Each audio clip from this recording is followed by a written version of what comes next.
అందరికీ నమస్కారం. ఆ వీడియోలో ఉన్న ఆ మహిళను నేను రైల్వే కోడూరులో గవర్నమెంట్ జాబ్ చేస్తూ ఉంటాను. గత సంవత్సరంన్నర ముందు జూన్ 14, 2024లో రైల్వే కోడూరు ఎమ్మెల్యే అయిన ఆర్వా శ్రీధర్ గారికి నేను కంగ్రాచ్యులేషన్స్ చెప్దామని చెప్పేసి ఫేస్బుక్ ద్వారా మెసేజ్ చేయడం జరిగింది. అతను మొదటి రోజు అయినా సరే నాతో 2-3 గంటలు మాట్లాడారు. లాస్ట్లో అతని నెంబర్ నాకు ఇచ్చి నా నెంబర్ అతను తీసుకున్నారు. టెలిగ్రామ్ అనే యాప్లో నాకు మెసేజ్ చేశారు. నా గురించి అంతా తెలుసుకుంటూ వచ్చారు. అంటే నువ్వేం చేస్తూ ఉంటావు, ఎక్కడ ఉంటావు, నీకు పెళ్ళయిందా, నీ భర్త ఏం చేస్తాడు, పిల్లలు ఉన్నారా, ఇదంతా తెలుసుకుంటూ వచ్చారు. నా భర్త నాకు దూరంగా ఉంటున్నాడు అనేసి తెలుసుకున్నారు. నేను నా బాబుతో ఉంటాననేసి నేను చెప్పాను. అలా అనుకోవద్దు, నువ్వేం ఒంటరివి కాదు, నీకు నేనున్నాను, ఎటువంటి సిచ్యువేషన్ అయినా సరే నేను నీకు ఉంటాను అని చెప్పేసి నెక్స్ట్ డే నుంచే నాకు అటువంటి ప్రామిసులు చేయడం జరిగింది. అటువంటి భరోసాలు ఇవ్వటం జరిగింది ఆయన నుంచి. సరే అని చెప్పేసి నేను నార్మల్గానే మాట్లాడుతూ వచ్చాను. ఒక 2 రోజుల తర్వాత ఆయన నా న్యూడ్స్ అడగడం స్టార్ట్ చేశారు. వీడియో కాల్స్ చేయని చెప్పేసి బలవంతం చేయడం స్టార్ట్ చేశారు. ఇదంతా కరెక్ట్ కాదండి అనేసి నేను అన్నప్పుడు అతను చాలా ఫాస్ట్గా టర్న్ అయిపోయి సీరియస్ అయిపోయి నన్ను బెదిరించడం జరిగింది. ఇది నా కోడూరు, నా నియోజకవర్గం, నువ్వు ఒక చిన్న ఎంప్లాయీవి, నీకు ట్రాన్స్ఫర్ చేయాలన్నా సరే నేనే దిక్కు, నీ మీద ఎంక్వైరీలు వేయిస్తాను, నీ కొడుకు నువ్వు ఒక్కరే ఉంటారు, జాగ్రత్త మరి చూసుకో అని చెప్పేసి బెదిరించడం జరిగింది. అయినా కూడా నేను న్యూస్ పంపలేదు. కానీ దాని తర్వాత నుంచి కలుద్దామని చెప్పేసి నన్ను చాలా టార్చర్ చేయడం జరిగింది. కలుస్తావా లేదా అని చెప్పేసి బెదిరించడం జరిగింది. నేను కలవను అని చెప్పేసి జూన్ 14 నుంచి ఒక 20 రోజుల దాకా నేను అసలు కలవను అని చెప్పేసి భయపడుతూనే చెప్పాను. భయపడుతూనే నేను ఇగ్నోర్ చేస్తూ వచ్చాను. ఆయన ఒకసారి అన్నారు, నీ కొడుకు నువ్వు ఒంటరిగా ఉంటారు, చూసుకో, నీ కొడుకు ఏమైనా అయితే నన్ను అడగద్దు అనేసి భయపెట్టడం జరిగింది. సరే అని చెప్పేసి నేను జూలై 9, 2024లో ఫస్ట్ టైం కలిశాను అతన్ని. ఆయనే వచ్చేసి కారులో మా ఇంటి దగ్గరికి వచ్చి పిక్ చేసుకొని కడప రూట్ వెళ్దాం, కడప దాకా వెళ్దాం అనేసి చెప్పారు. ఏం మాట్లాడాలి అనేసి నేను అడిగాను. ఏమొద్దు, ఏం మాట్లాడొద్దు, కడప దాకా వెళ్దాం అనేసి చెప్పారు. కడప దాకా వెళ్లకుండానే రాజంపేట దగ్గర ఏదో పల్లె దగ్గర ఆపేశారు. మొత్తం డార్క్గా ఉంది ప్లేస్. ఎందుకండి ఆపారు అనేసరికి నాకు నువ్వు సెక్షువల్గా కావాలి అనేసి అడిగారు. లేదండి, నేను సెక్షువల్గా కుదరదు, నేను అలాంటి దాన్ని కాదు అనేసి చెప్పాను. నేను అలా చెప్పేలోపే నా ప్రైవేట్ పార్ట్స్ని టచ్ చేయటం, నన్ను బలవంతంగా దగ్గరికి తీసుకోవడం లాంటివి జరిగాయి. నేను కార్ డోర్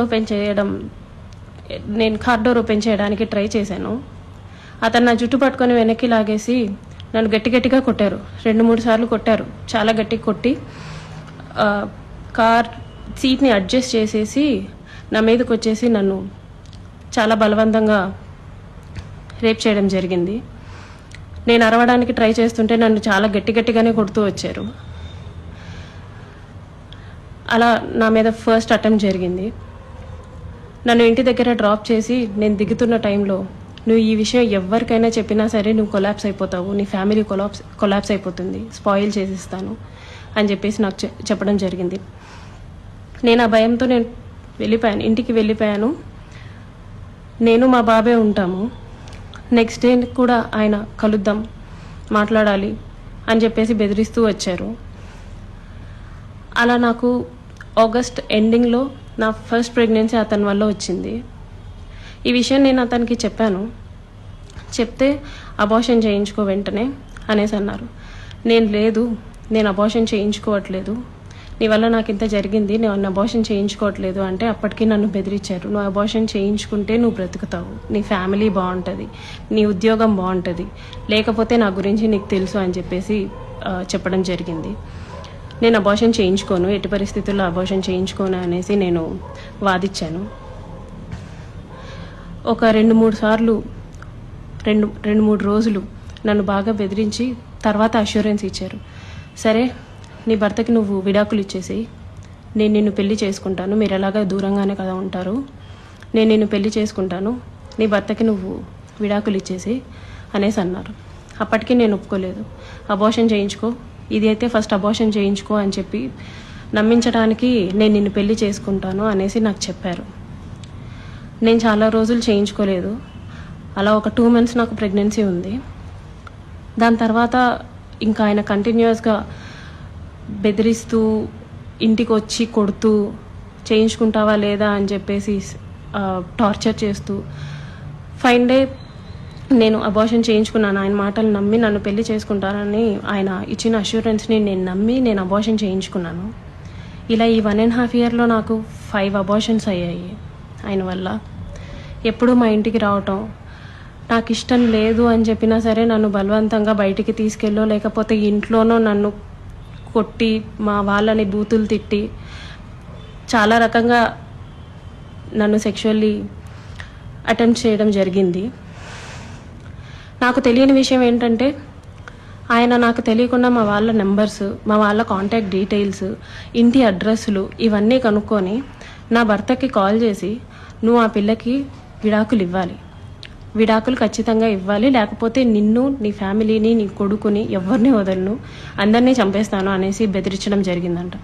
ఇది నాకు తెలీదు, ఈ విషయం నాకు తెలీదు. నా భర్త నన్ను తర్వాత కాల్ చేసి అసలు ఏం జరుగుతుంది అక్కడ అనేసి అన్నారు. ఇలా జరుగుతుంది అనేసి నేను మా ఇంట్లో వాళ్ళకి చెప్పాను. ఇలా రోజు ఇంటికి వస్తున్నాడు, నన్ను కొడుతున్నాడు, నన్ను టార్చర్ చేస్తున్నాడు, ఫిజికల్లీ నన్ను చాలా వాడుకుంటున్నాడు అనేసి నేను చెప్పి ఏడ్చాను. వాళ్ళందరూ నాకు దూరం అయిపోయారు. నీ ఇష్టం వచ్చింది నువ్వు చేసుకో అనేసి నన్ను తిట్టేసి నాకు చాలా దూరం అయిపోయారు. మేము ఇంకా నీతో మాట్లాడడం అని చెప్పి నన్ను వదిలేయడం జరిగింది. ఇదంతా ఆయన ప్లాన్డ్గానే చేసినట్టున్నారు. మా వాళ్ళందరినీ నాకు దూరం చేయాలి అన్న ఒక ఉద్దేశంతో చేసినట్టున్నారు.